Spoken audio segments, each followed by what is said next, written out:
Bon, et ben on enchaîne avec l'exercice 2, où on va étudier les actions mécaniques principales qui s'appliquent sur un barrage. Voilà, alors il s'agit d'un barrage poids, donc ce que ça veut dire en gros c'est que c'est principalement l'action mécanique de la pesanteur, donc sa masse, hein, enfin son poids, qui permet, tellement il est imposant, de résister à la pression qui est appliquée par l'eau. Voilà, et donc on vous dit bien dans le petit texte que les deux actions mécaniques principales auxquelles le barrage va être soumis, c'est l'action de l'eau, qui évidemment pousse le barrage, hein, et ça c'est hyper important, et l'action mécanique de la pesanteur, parce qu'on a un barrage hypermassique. Et donc son poids, il est aussi très important. Voilà, tout le reste va devenir négligeable, hein, par rapport à tout ça. Et donc dans l'exercice dans lequel on se lance, là, ce qu'on va faire, c'est qu'on va essayer de déterminer plus précisément que valent ces actions mécaniques, comment les modéliser. Donc on va aller vers l'écriture des torseurs d'actions mécaniques pour la pesanteur et pour la pression, enfin pour l'action mécanique exercée par l'eau. Voilà, donc vous avez un modèle géométrique qui est donné, donc on a une section de barrage qu'on suppose triangulaire. D'accord, évidemment ce barrage en 3D il a une longueur qui s'appelle grand L.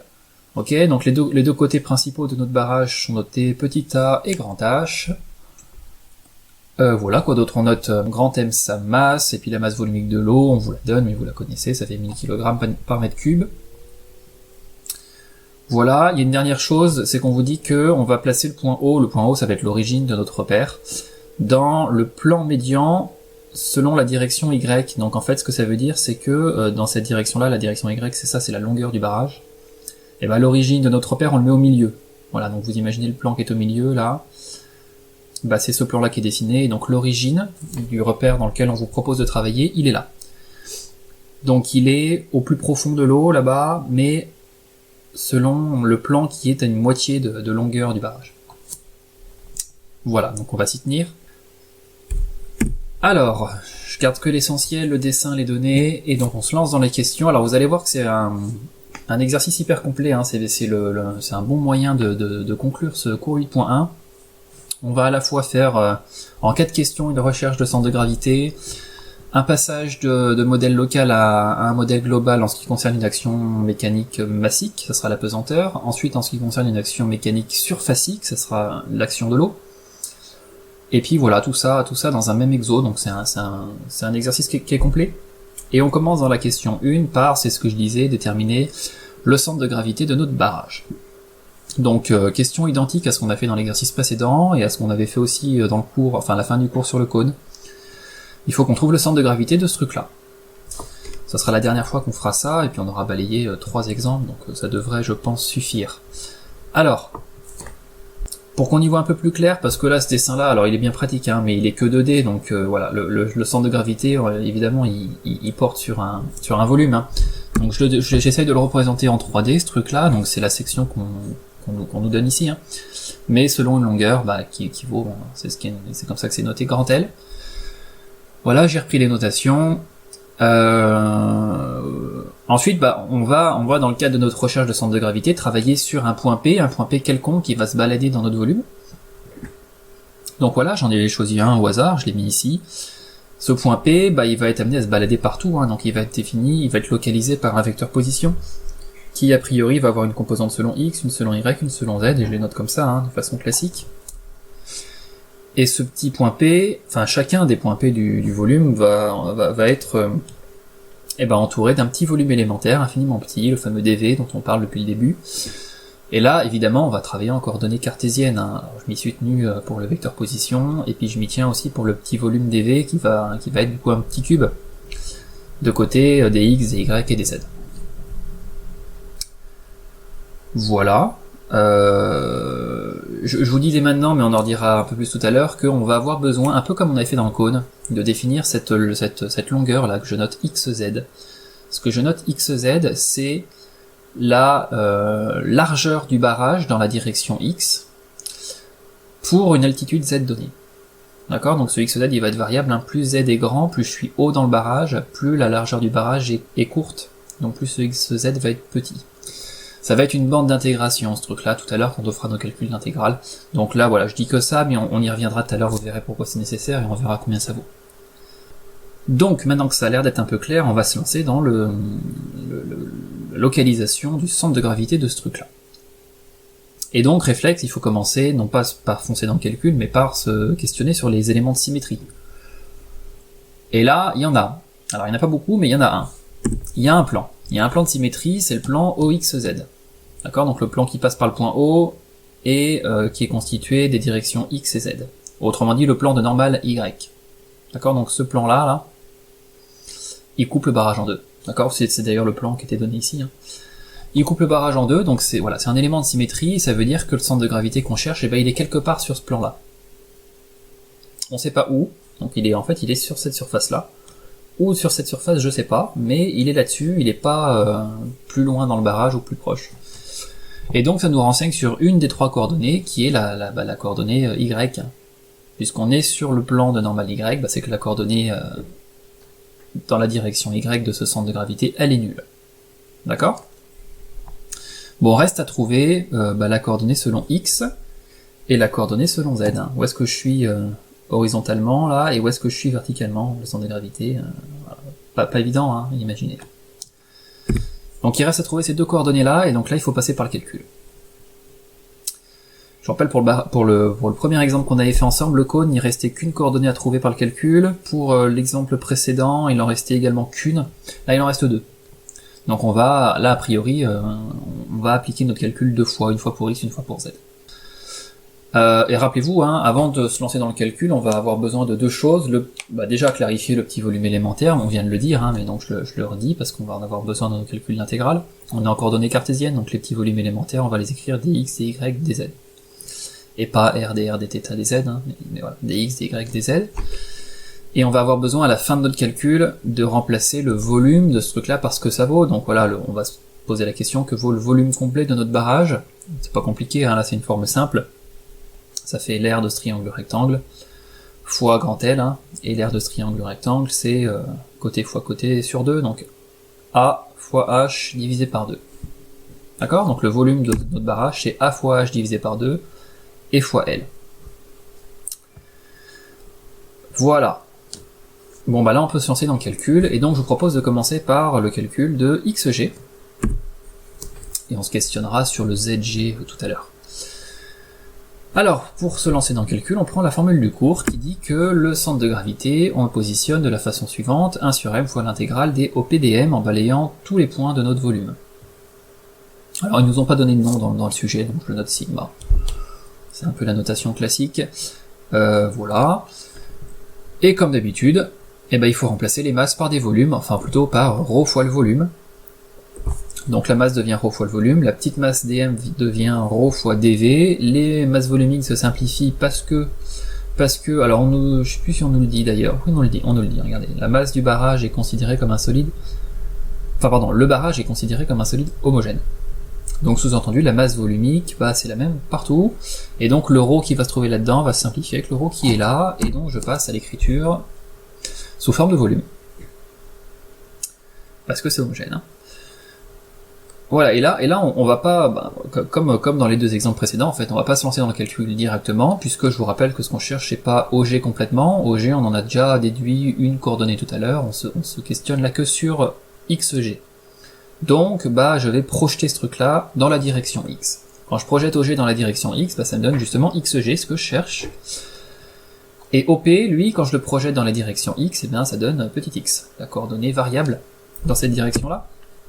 Et donc ça me donne xg est égal à 1 sur v fois l'intégrale de x dv. Et donc on passe sur une équation scalaire, ce qui sera plus simple. Et là maintenant c'est le moment de vraiment se lancer dans le calcul d'intégrale en remplaçant dv parce que ça vaut, à savoir dx, dy, dz. Et donc là on fait apparaître notre intégrale triple, on va intégrer sur tout le volume. Et donc là c'est le moment, à partir du moment où on passe à cette écriture là, il faut préciser les bornes d'intégration. Hein. Enfin de toute façon il faut tout le temps les préciser. Hein. Là, avec cette écriture simple, ce qu'on dit, c'est qu'on va faire balayer à notre point P tout le solide, et là, faut qu'on clarifie, ça veut dire quoi tout le solide? De où à où selon X, de où à où selon Y, et pareil selon Z. Alors, c'est là qu'il faut se demander, pour balayer tout notre barrage, là, il va falloir faire varier X de combien à combien? x c'est cette longueur. Hein. Bah c'est là justement que le xz va être nécessaire. Vous voyez bien que si je suis tout au fond là, eh ben le x il va falloir le faire varier de 0 à petit a. Si je suis tout en haut, à la surface de l'eau, le x il va falloir le faire varier de 0 à 0. Et puis si je suis dans une position intermédiaire, eh ben la longueur va être entre 0 et petit a. C'est un espèce de truc proportionnel d'ailleurs. Bref, donc dans le cas général, il va falloir faire balayer à x l'intervalle 0 et cette longueur-là que je note xz. D'accord? Donc pour l'instant, je me contente de lui donner un nom, puis on verra tout à l'heure combien il vaut. Donc les bornes d'intégration pour l'intégrale dans la direction x, ça va être 0 et ce fameux xz qu'on va clarifier juste après. Alors ensuite, dans la direction y, qu'est-ce qu'il faut balayer? Là c'est plus simple, hein. Pour faire tout le barrage, eh ben, il faut aller au minimum à moins L sur 2 et au maximum à L sur 2. D'accord? Puisque tout ça c'est L, on a des demi-longueurs. Donc moins L sur 2 en borne inférieure et plus L sur 2 en borne supérieure. Il reste plus qu'à gérer l'intégrale selon z, et donc là pour faire tout le barrage, eh ben, il faut aller de 0 à petit h, la hauteur de notre barrage. Alors là, il y a peut-être un truc qui vous questionne, c'est pourquoi j'ai géré l'intégrale dans la direction x avec un truc variable que je note xz, alors que l'intégrale dans la direction z, bah, je suis allé bêtement de 0 à h. J'aurais pu me dire, là il faut aller moins loin, là il faut aller encore moins loin. Le truc c'est que la borne d'intégration selon x dépend de z, ou je peux voir le problème différemment, je peux dire la borne d'intégration selon z, elle dépend de où je suis selon x. Ce qui est clair, c'est qu'il y a une dépendance entre la limite là de notre barrage, et cette limite là, elle est liée via une dépendance entre les coordonnées x et z. Donc soit je dis bêtement, je vais de 0 à h, et pour pas faire un truc carré, enfin un truc parallélépipédique, et ben ensuite je gère la borne d'intégration dans la direction x proportionnellement. Soit je fais l'inverse. J'aurais pu dire l'intégrale selon x, je la fais aller de 0 à petit a. D'accord, petit a c'est ça. Hein. Je la fais aller de 0 à petit a, mais ensuite c'est au niveau des bornes d'intégration selon z que je mets un truc variable. D'accord, une espèce de zx qui serait cette hauteur-là. Ça marche aussi bien, si vous voulez faire comme je viens de le dire, là vous pouvez le faire et vous verrez que ça marche pareil.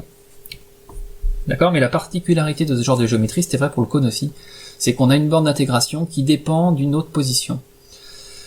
Et voilà, donc on le fait dans le sens qu'on veut, mais en tout cas il faut le prendre en compte. Bref, donc moi je fais ce choix-là, je vais de 0 à h verticalement, et j'adapte ensuite l'intégration horizontale, mais j'aurais pu faire l'inverse.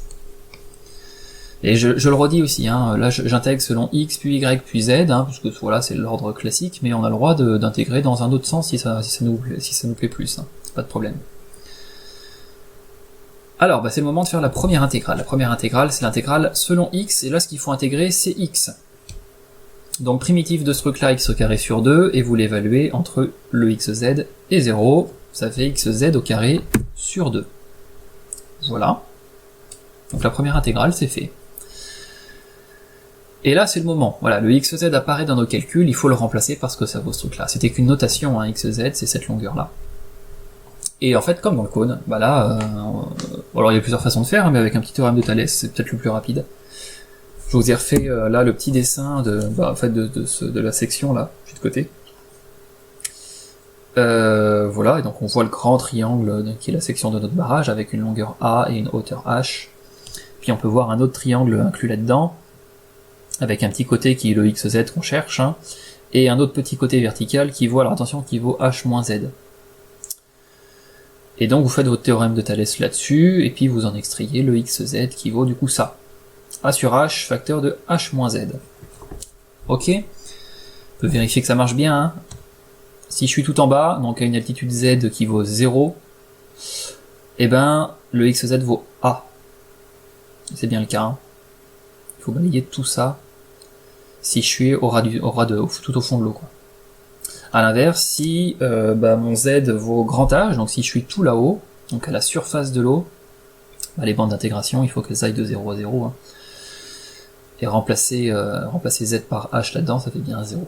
Donc ça marche. Hein. Ce n'est que de la proportionnalité avec Thalès, on peut le trouver, mais il y avait d'autres façons de faire, vous faites comme vous voulez. Bref, je remplace le xz là-dedans par son expression. Et alors il y a des trucs qui sortent, parce que là-dedans, le a sur h est constant. Hein. Donc alors il passe au carré, donc je le sors, le voilà. Il y a le 2 aussi qui est là, que je sors. Et donc en fait là-dedans, je ne garde que le h moins z au carré. Ça je le sors pas, hein, parce que le z c'est une variable, d'ailleurs ça va être une variable d'intégration. Ok, donc là maintenant on se lance dans la deuxième intégrale, l'intégrale relative à y. Mais alors en fait le truc c'est que ce qui reste là-dedans ne dépend pas de y du tout, d'accord? Il n'y a aucun lien, h c'est une constante, z c'est une variable mais qui est complètement indépendante par rapport à y. Donc en fait cette parenthèse là qui est au carré, je peux la sortir de l'intégrale que je suis en train de traiter là. Donc je peux la mettre entre les deux. Et c'est ce que je vais faire. Et donc il va me rester plus qu'à intégrer des y. Entre moins L sur 2 et L sur 2, d'accord? Donc primitif ça fait y, et quand vous évaluez y entre L sur 2 et moins L sur 2, ça fait grand L, tout simplement. Et donc il ne reste plus que ceci. Voilà, l'intégrale du milieu, elle devient grand L, et puis c'est tout en fait. Hein. Puis j'avais fait sortir cette parenthèse là de la première intégrale, mais pas de la deuxième. Hein. Voilà, il n'y a plus qu'à faire la troisième et dernière intégrale, celle relative à la direction z. Et alors là, le grand L évidemment je le sors de l'intégrale, il est constant, je vais le mettre là-bas, et je me retrouve à intégrer h moins z le tout au carré. Donc là il faut trouver une primitive de ce h moins z au carré, ce qui fait moins 1 tiers de h moins z au cube. Moins 1 tiers de h moins z au cube, voilà. Puis cette primitive, vous l'évaluez entre les deux bornes d'intégration, c'est vite fait en fait, hein, parce qu'en h ce truc là ça fait 0. Et en 0 ça fait moins h3 sur 3. Donc l'intégrale fait finalement h3 sur 3, c'est tout. Voilà ce que je viens de dire. L'intégrale, la dernière intégrale, elle fait h puissance 3 divisé par 3.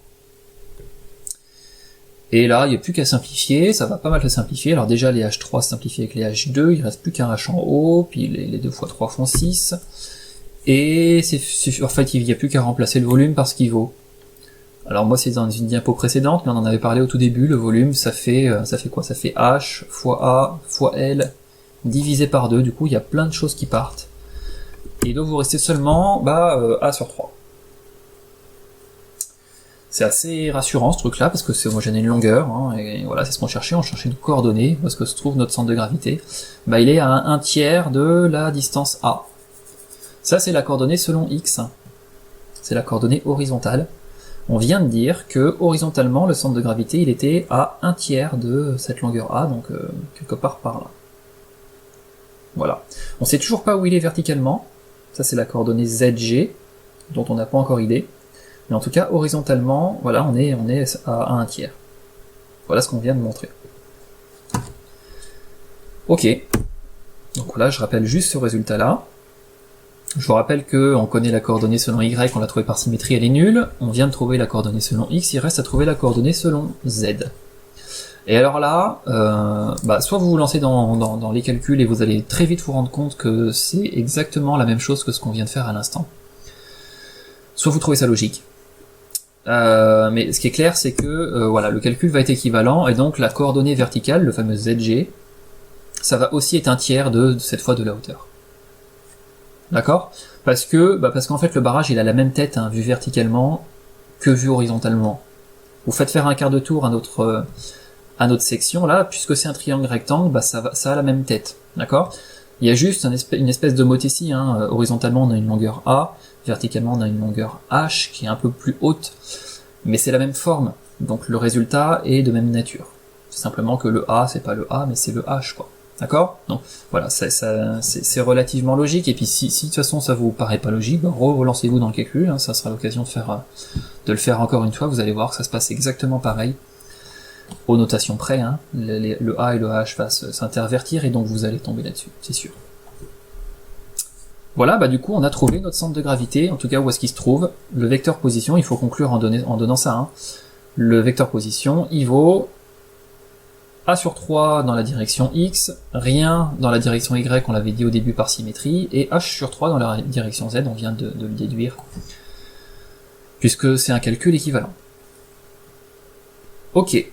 Donc, donc on sait où se trouve le centre de gravité, donc on sait où s'appliquerait, où est-ce qu'il faudrait appliquer le poids pour obtenir le modèle de cette action mécanique de la pesanteur.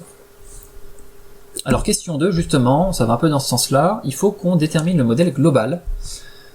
Quand on vous demande de déterminer le modèle global d'une action mécanique, ça veut dire écrire le torseur. Le modèle global, c'est ça. Le modèle local, c'est les densités surfaciques, les densités volumiques de force. Le modèle global, c'est beaucoup plus simple, c'est le torseur. C'est ça que ça veut dire. Hein. Donc il faut qu'on donne le torseur qui traduit l'action mécanique de la pesanteur sur le barrage. D'ailleurs, on vous le dit sous forme de torseur, voilà, c'est évident. Et on vous demande de commencer par écrire ce torseur-là au niveau du centre de gravité, qu'on vient de localiser hein, dans la question précédente.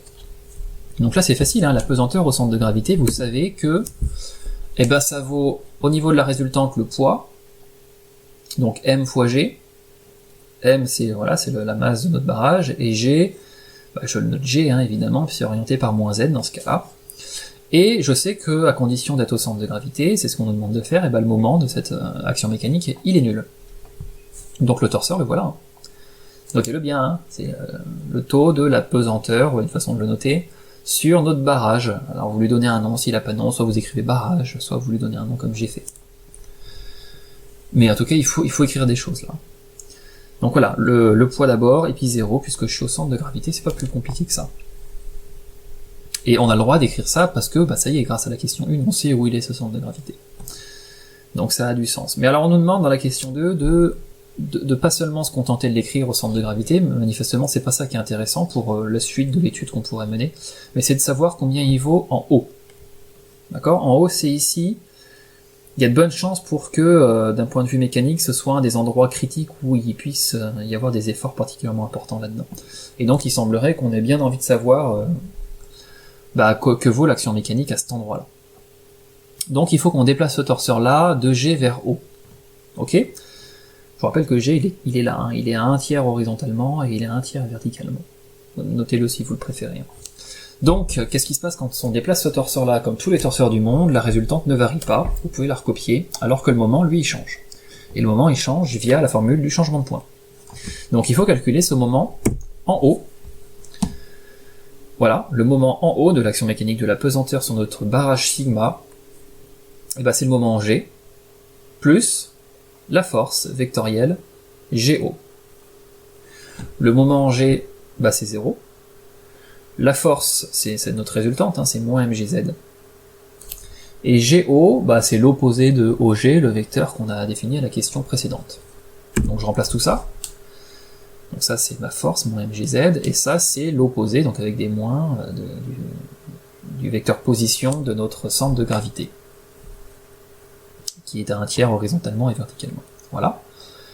Il n'y a plus qu'à faire le produit vectoriel, puis c'est fini. Hein. D'ailleurs, il n'y en a qu'un qui marche, hein, c'est z vectoriel x qui fait du y, alors que z vectoriel z, ça s'annule. Donc on n'a que finalement du mg fois a sur 3, et manifestement c'est dirigé par y.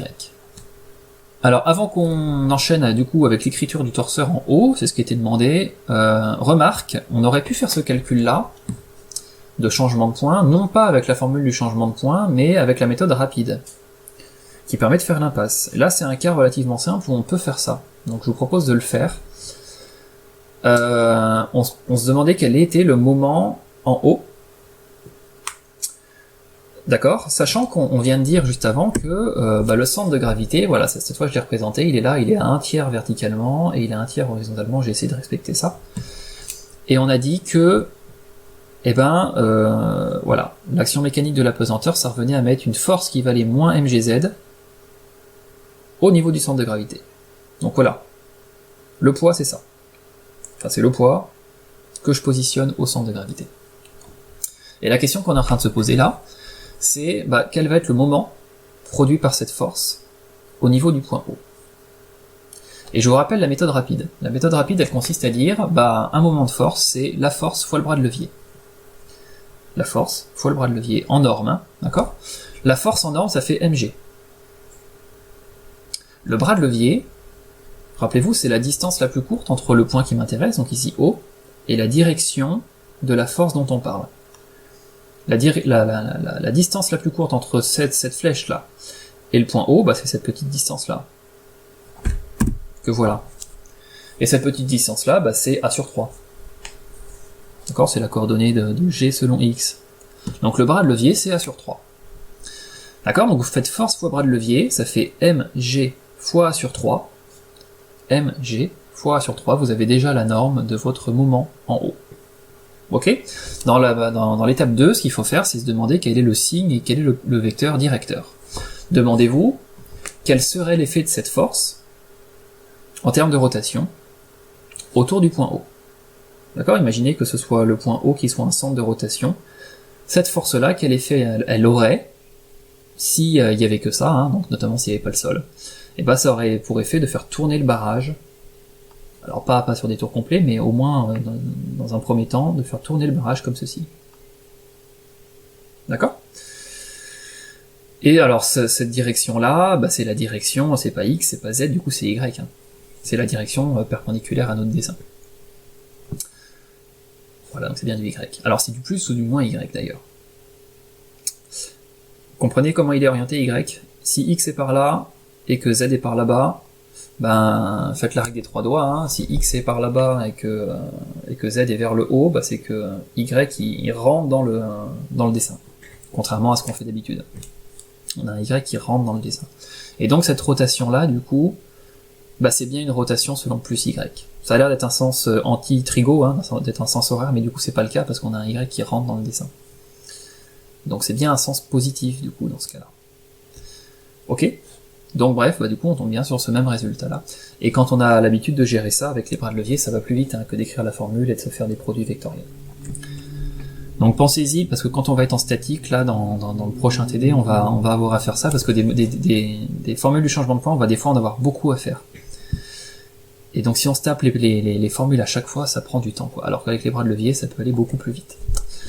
Bref, on est prêt à écrire notre torseur, qui valait ça, hein, en G. C'était la version la plus simple pour l'écrire, mais on peut l'écrire maintenant en haut, puisque c'est ce qui est demandé, hein. On peut l'écrire comme ceci. Donc la résultante c'est la même, je l'ai recopiée, et le moment en haut, bah, c'est ce qu'on vient de calculer. Donc ça marche tout aussi bien d'écrire notre torseur de cette façon-là.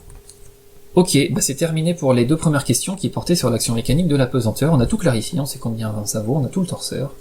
On sait où est-ce que le moment est nul, on sait où est le centre de gravité, parfait.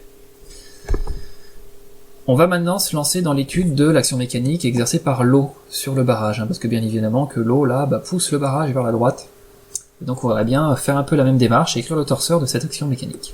Alors on vous dit que, alors là c'est de la physique, hein, et donc on vous donne directement le résultat. On peut montrer que l'effort élémentaire appliqué par l'eau sur le barrage, et cet effort il s'appliquerait sur toutes les petites surfaces élémentaires, donc infinitésimales. Cette petite force, elle vaut masse volumique de l'eau fois G fois H-Z, et c'est dirigé par X. D'accord? Donc c'est dirigé par X, ça veut dire que ça pousse vers la droite, ça c'est tout à fait compréhensible. C'est proportionnel évidemment à la pesanteur, c'est proportionnel à la masse volumique du fluide, ici c'est de l'eau, et c'est proportionnel à H-Z, H-Z c'est cette longueur-là, donc ça dépend de la profondeur en fait. Évidemment, plus on est profond, plus il y a de la pression, hein, et c'est proportionnel. Ok, donc ça c'est une donnée, hein, ça se démontre en physique, mais là pour nous c'est une donnée. Et donc là, la question, pour commencer, c'est la même question que précédemment, mais pour l'action mécanique de l'eau. Il faut qu'on écrive le torseur, c'est ça le modèle global, de cette action mécanique exercée par l'eau sur le barrage. Et on nous demande d'exprimer notre torseur au point pour lequel le moment est nul. Donc manifestement, il y a un endroit où le moment de l'action mécanique exercée par l'eau, qui pousse vers la droite, est nul. Et ça a franchement rien d'évident hein, de savoir où se trouve ce point. Vraiment pas du tout. Bon, quoi qu'il en soit, il faut qu'on écrive le torseur. Le torseur, il va avoir cette forme-là, hein, c'est le torseur de l'action mécanique exercée par l'eau, cette fois, pas la pesanteur, mais l'eau, sur notre barrage sigma. Donc il va y avoir une résultante, de l'eau sur sigma, et il va y avoir un moment, de l'eau sur sigma, en un point A qu'il faudra déterminer. Hein. Pour l'instant, A, c'est un point quelconque. Donc je disais, voilà, cette action mécanique de l'eau, elle est représentée par une force élémentaire, qui vaut ceci, et du coup, voilà, j'essaie de le représenter de cette façon-là, hein. Ce que je représente là en rouge, ce sont les petites forces élémentaires qui s'appliquent sur les petites surfaces, Et ce qu'il faut comprendre, c'est que alors ça va vers la droite, et c'est d'autant plus important qu'on est profond, hein, c'est ce que montre cette relation. Et donc, il faut imaginer qu'il y a ce genre de choses pour toutes les surfaces de notre barrage. Et donc, trouver l'endroit où l'effet global de tout ça, c'est d'exercer une force et aucun moment, c'est pas évident. C'est pas évident du tout, mais c'est la question qu'on nous pose, entre autres. Alors, ce que je vous propose, c'est que, de toute façon, il faut qu'on détermine tout le torseur, hein. Et dans le torseur, il y a résultante et moment, et évidemment que résultante, c'est toujours le plus simple à trouver, parce qu'il dépend pas du point d'application. Donc on a beau nous demander de nous mettre là où le moment est nul, pour l'instant on s'en fout, hein, tant qu'on est dans le calcul de la résultante, qu'on soit à cet endroit-là où on a un point quelconque, ça donnera le même résultat. Donc je vous propose de nous lancer déjà dans le calcul de cette résultante, sans se poser pour l'instant la question de où est le point intéressant. Alors j'applique la formule du cours, qui me dit que la résultante d'une action mécanique surfacique, ça fait l'intégrale sur la surface concernée de la petite force élémentaire fois ds. D'accord, donc là, il y a seulement à remplacer cette petite force élémentaire, hein, c'était le truc un peu abstrait, mais vous voyez, hein, on nous le donne, hein, dans cet exo, on vous dit ça fait ça. Donc il n'y a qu'à remplacer. Donc je remplace mon action mécanique élémentaire par ce qui est donné. Et je remplace également le ds par ce que ça vaut. Et c'est là qu'il faut se demander, c'est quel ds dans ce cas-là. Ce qu'il faut bien comprendre, c'est qu'on est en train de parler de l'action mécanique de l'eau sur le barrage. Et l'eau, il est en contact avec le barrage au niveau de cette surface-là. Donc en 3D, ça fait cette surface-là. D'accord? Donc quand je dis que les points P vont balayer toute la surface, de quelle surface je parle en fait? Juste de celle-là. Hein. Pas les autres. Là, c'est en contact avec de l'air, et en dessous, c'est le contact avec le sol. On s'en fout. La pression de l'eau, elle s'applique que sur cette surface de gauche, là. D'accord? Donc il faudra y veiller quand on va clarifier nos bornes d'intégration. Et donc le ds, je vous l'ai dessiné ici, là, c'est une petite surface, c'est une surface infiniment petite de cette grande surface-là. Et donc, vous voyez bien que c'est une surface qui appartient au plan YZ. D'accord? Et donc de normale X. Donc cette petite surface ds, je vais la remplacer par dy, dz. Une petite surface de petit côté dy et de petit côté vertical dz. Voilà ce que j'ai fait, le ds, je l'ai remplacé par dy, dz, et ça, je l'ai remplacé par ceci. Et voilà, et donc là, il faut se lancer dans le calcul d'intégrale. Et donc la première des choses à faire, c'est... Alors il y a deux choses, évidemment, tout ce qui est constant, je le sors. Rho, là c'est la masse volumique de l'eau, hein, d'ailleurs.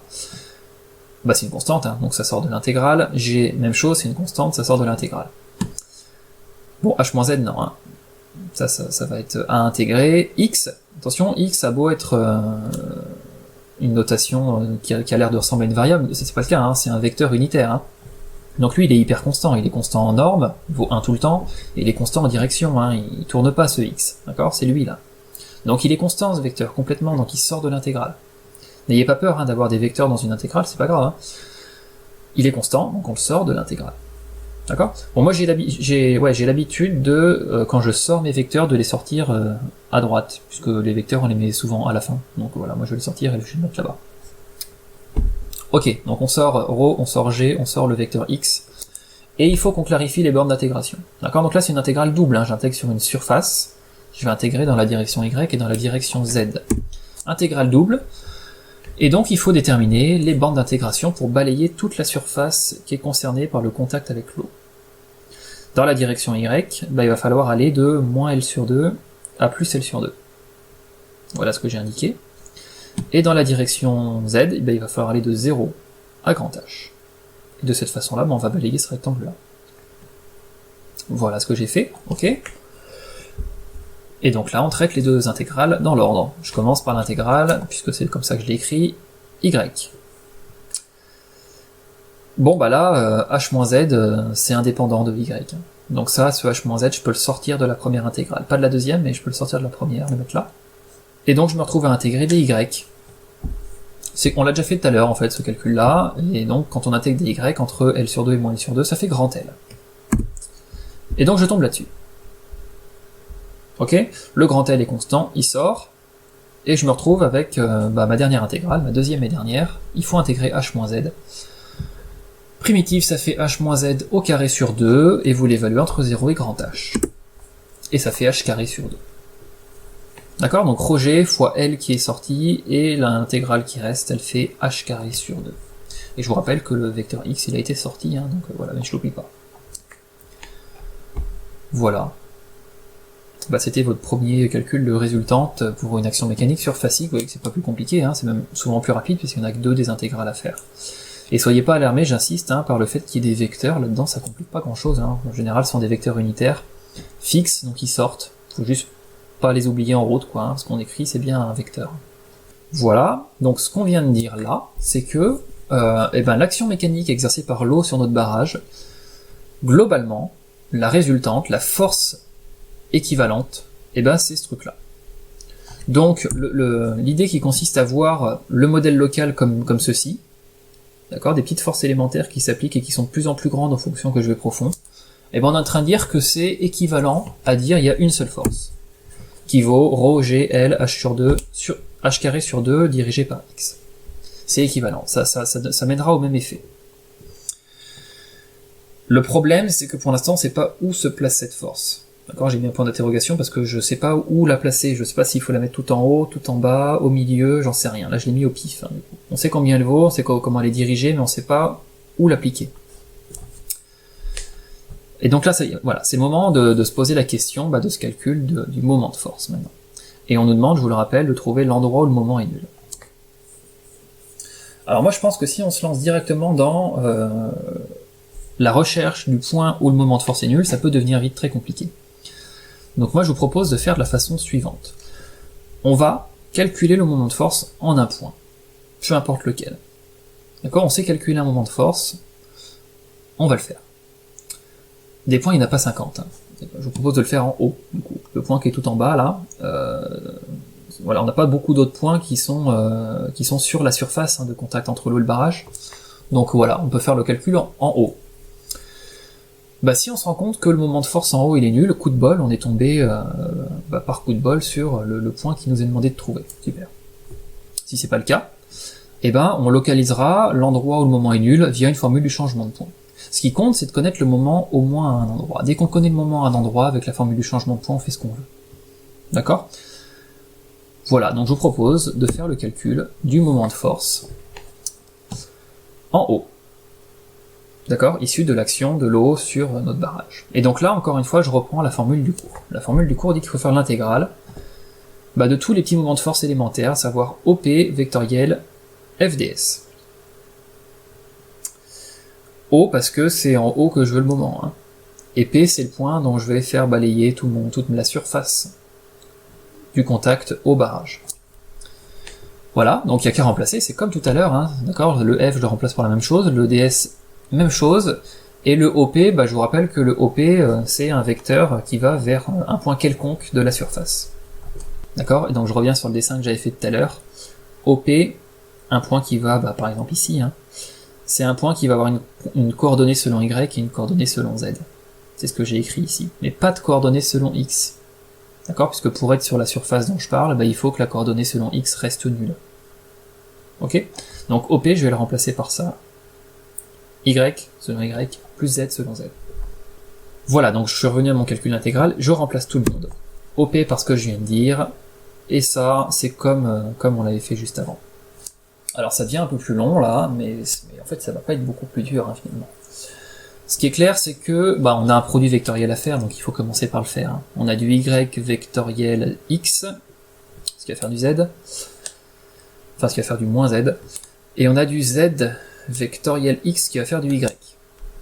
Ok, donc on va faire ce produit vectoriel, et puis j'en profite aussi pour sortir ρ fois G, qui sont des constantes, donc je peux les sortir dès maintenant de l'intégrale, ça sera plus propre. Je fais ça d'un coup, les constantes sont sorties, et j'ai fait les deux produits vectoriels. Donc là, il faut voir ce calcul d'intégrale comme une somme, hein, comme la somme de deux intégrales. Je vais intégrer une somme, moi je pense que le plus simple, c'est de passer à la somme des intégrales. Donc on va faire l'intégrale de ce terme-là d'abord, plus l'intégrale de ce terme-là ensuite. D'accord, donc je vais les séparer tout de suite, et je vais clarifier le ds, hein, qui vaut comme tout à l'heure dy dz, et je vais clarifier les bandes d'intégration, mais qui sont les mêmes que tout à l'heure, hein, parce qu'il faut encore une fois balayer la même surface. Voilà, ça mène à ça. Donc j'ai bien une somme de deux intégrales, la première est ici, la deuxième est là. J'ai remplacé les ds par des y, des z, et puis j'ai précisé les bandes d'intégration, c'est tout. Hein. Et là, en fait, ça va se simplifier bien. Parce que regardez, on s'intéresse déjà à la première intégrale, celle-ci là. Bon, là-dedans, le petit vecteur z est une constante, je peux le sortir de l'intégrale, en mettant tout à la fin par exemple. Et la première intégrale du coup qu'il faut que je fasse, c'est intégrer y. Le h-z, il est indépendant de y. Donc ce h-z, je peux le sortir de l'intégrale, de la première intégrale. D'accord? Et donc je me retrouve à intégrer y. Entre moins L sur 2 et L sur 2. Intégrer y entre moins L sur 2 et L sur 2, ça fait 0. Ok, si vous n'en êtes pas convaincu, vous prenez une primitive de y, ce qui fait y carré sur 2, vous l'évaluez entre ça et ça s'annule.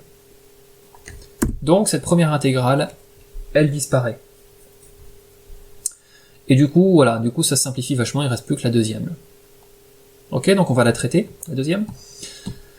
Le petit vecteur y est parfaitement constant, en norme, en direction, en tout, donc je le sors de l'intégrale, moi je le mets à la fin.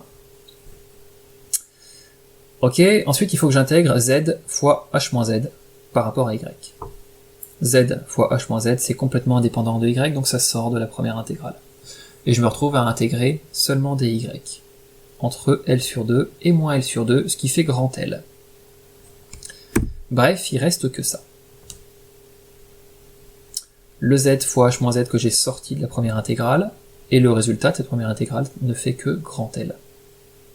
Ok, et j'ai sorti mon vecteur y que j'ai mis à droite. Voilà, c'est presque fini. Il n'y a plus qu'à faire la dernière intégrale, celle selon z.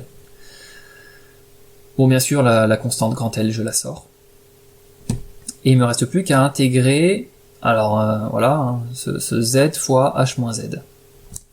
Alors j'ai pas fait les détails, hein, mais je pense que c'est une intégrale que vous savez faire, c'est pas si compliqué. Hein. Bon, je pense que le plus simple c'est de développer. Vous trouvez une primitive de zh moins z carré. Ok, et vous l'évaluez entre 0 et grand H. Quand vous aurez fait ça, vous allez vous rendre compte que cette primitive, cette intégrale, pardon, elle fait h au cube sur 6. D'accord, faites-le, mais je pense que vous savez faire. S'il y a des petits problèmes avec ce calcul-là, vous me dites. Tiens, on le refera ensemble. Bon voilà, ça y est, c'est fini. C'était à poil plus long, d'accord, parce qu'il y avait des produits vectoriels à faire, et puis parce qu'il y a eu deux intégrales, bon en fait il y en a une qui est partie. Hein. Mais voilà, on tombe pas sur un résultat si il montre que ça. Voilà, voilà, notre moment de force, on l'a trouvé. Et donc, on a tout ce qu'il faut pour écrire notre torseur. Je vous rappelle que notre torseur, c'est ça, hein, c'est la résultante et le moment en un point. On a le moment en haut, donc on peut écrire notre torseur en haut. Le voilà, notre torseur. J'écris la résultante là-haut, qu'on a trouvé juste avant, et j'écris le moment en bas qu'on vient de trouver à l'instant, et qui est valable en haut. Voilà, on a le modèle global de l'action de l'eau sur notre barrage. Ce que ça veut dire tout ça, c'est que, vu depuis le point haut, qui est tout au fond de l'eau là, l'effet de l'eau, c'est de pousser vers la droite, et c'est de faire tourner notre barrage dans ce sens-là autour du point haut. D'accord? Notre barrage, il va pas tourner, hein, c'est pas ce que je dis, mais c'est la tendance produite par cette action mécanique. Et donc il va falloir que le reste résiste à ça pour que ça reste immobile. Hein. D'accord? Il faut que la réaction du sol, du coup, s'y oppose. C'est le sol qui fait que ça tourne pas, du coup. Mais voilà, la tendance de l'eau, c'est de produire ça. De pousser le barrage vers la droite, et également de le faire tourner, de le faire tomber en le faisant tourner autour du point. Bon, on a bien avancé là, on a presque fini, mais je vous rappelle que dans la question 3, on nous demande de trouver le point où le moment résultant est nul. Manifestement, ça serait intéressant de trouver ce point-là. Et pas de bol, c'est pas en haut. Hein. Le moment, il est pas nul en haut. Donc c'est ailleurs. On va rechercher ce point-là. On va rechercher le point, alors faut le noter comme on veut, moi je le note grand Q. D'ailleurs je sais pas si c'est très judicieux parce que eux c'est le point qu'ils ont donné, c'est le nom qu'ils ont donné à un point quelconque, mais bon peu importe. Je le note grand Q, je définis comme ça, hein, ça serait le point où le moment de cette action de l'eau serait nul. D'accord? Et donc j'utilise une formule du changement de point, puisque je connais le moment déjà en haut. Le moment en ce fameux Q, c'est le moment en haut plus la force vectorielle au Q. Le moment en Q c'est nul, puisque c'est la définition de ce point, le moment en haut, il est là, la résultante, elle est là, Et OQ, bah c'est justement ça que je cherche, c'est le vecteur position du point qui pour l'instant est inconnu. Je remplace tout ça, donc 0, ça et ça je trouve dans le torseur. Là j'ai mal écrit les choses, j'ai oublié de mettre un vectoriel là. Rajoutez le, d'accord, ça c'est la résultante, et dans la parenthèse c'est le fameux OQ, donc il y a un produit vectoriel entre les deux là. Et ce OQ, bah, je le positionne avec une coordonnée selon Y et une coordonnée selon Z, je dénote YQ et ZQ. D'accord, il n'y a rien selon X encore une fois parce que bah, nécessairement il est sur la surface hein, qui est en contact avec l'eau. Donc je cherche un Y et je cherche un Z. Donc je vais commencer par faire justement le produit vectoriel, celui que j'ai oublié d'écrire. Donc j'ai du X vectoriel Y, ce qui va faire du Z, et j'ai du X vectoriel Z, ce qui va faire du moins Y. Et voilà. Ça donne ça, donc évidemment qu'il y a tout ça que je peux mettre en facteur, ça permet d'y voir plus clair. Et donc, je suis en train de dire que ce truc-là doit être nul.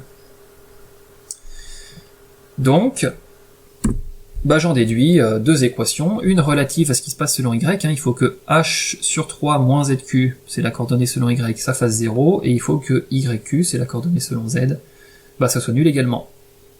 À ces conditions-là, j'aurai un vecteur qui sera bien nul, et donc un moment qui sera nul en ce fameux Q.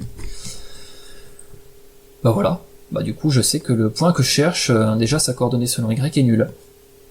Ça veut dire que dans la direction 3D manquante, là, le point que je cherche il est au milieu du barrage. Bon, ce qui est relativement intuitif en fait. Hein. Mais ce que je sais aussi, et qui est plus intéressant, c'est que la coordonnée verticale selon Z, du point que je cherche, elle vaut 1/3 de la hauteur. Un peu comme on avait obtenu hein, pour l'effet de la pesanteur. Ce qui est franchement pas prévisible, hein, parce que c'est pas du tout le même genre d'effort, mais là ça marche pareil manifestement. D'accord, on est en train de dire que c'est à 1/3 de la hauteur qu'il faut se placer, d'accord, c'est à cet endroit-là que l'action de l'eau ne produit pas de moment. Donc le point qu'on était en train de chercher, il est défini par le vecteur position suivant. Rien selon X parce qu'il faut être sur la surface, rien selon Y, et H sur 3 selon Z. Et donc, on peut écrire le torseur à cet endroit-là, et vous voyez qu'il devient plus simple. C'est le même qu'au-dessus, sauf qu'on a un moment nul, parce qu'on est à ce point-là, et qu'on a trouvé où il se trouve, ce point-là. C'est l'intérêt hein, d'avoir ce point-là, c'est de pouvoir écrire le torseur dans la version la plus simple possible. Et tout ça, ce que ça veut dire, c'est que, voilà, on vient de dire tout à l'heure que la tendance de l'action mécanique de l'eau, c'était de pousser vers la droite et de faire tourner autant de haut. Mais on peut aussi voir ça, plus simplement, comme l'idée que l'action mécanique de l'eau exercée sur notre barrage, en fait, c'est exactement la même chose que de pousser à cet endroit-là, à 1/3 de la hauteur, de la force dont on parle depuis tout à l'heure. L'effet serait exactement le même. D'accord ? Que vous poussiez en bas, de cette façon-là, et qu'en plus vous entraîniez un moment, ou que vous poussiez, mais ici, à 1/3 de la hauteur, et l'effet sera le même. Voilà ce qu'on vient de montrer. Et c'était ce qu'on nous a demandé de faire. Là c'est fini, hein, cette fois pour la question 3, elle était longue mais c'est fini. Bon voilà, c'est presque fini pour l'exo, il reste une question 4 qui consiste à faire les applications numériques, enfin faire l'application numérique, en fait il n'y en a qu'une, et conclure vis-à-vis du cahier des charges. Donc là faut revenir au cahier des charges pour voir qu'est-ce qu'on nous demande de vérifier. Le voilà, vous l'aviez au début du sujet. Alors il y a des trucs qui sont pas vérifiables, hein, mais là, il y a une exigence qui était vérifiable, c'était l'exigence de poussée. On dit qu'il faut que le barrage résiste, hein, bien sûr, à la poussée de l'eau, et cette valeur, elle était précisée avec une valeur max de poussée de l'ordre de 300 x 10 puissance 6, donc 300 méganewtons. Voilà, donc il faut qu'on vérifie ça, sachant que la force de poussée, c'est cette résultante-là, hein, c'est le ρ g l h carré sur 2. Donc il faut faire l'application numérique de ce truc-là, donc c'est la résultante, j'ai pas mis la flèche parce que je m'intéresse qu'à la norme. Ça vaut ρ g l h carré sur 2, et vous avez tout, hein. Rho est là, G c'est 9,81 bien sûr, L et H sont donnés, vous remplacez tout ça, vous faites l'application numérique, et vous tombez sur 265 méganewtons, ce qui est plus petit que 300, et donc vous pouvez conclure que ça tient le coup.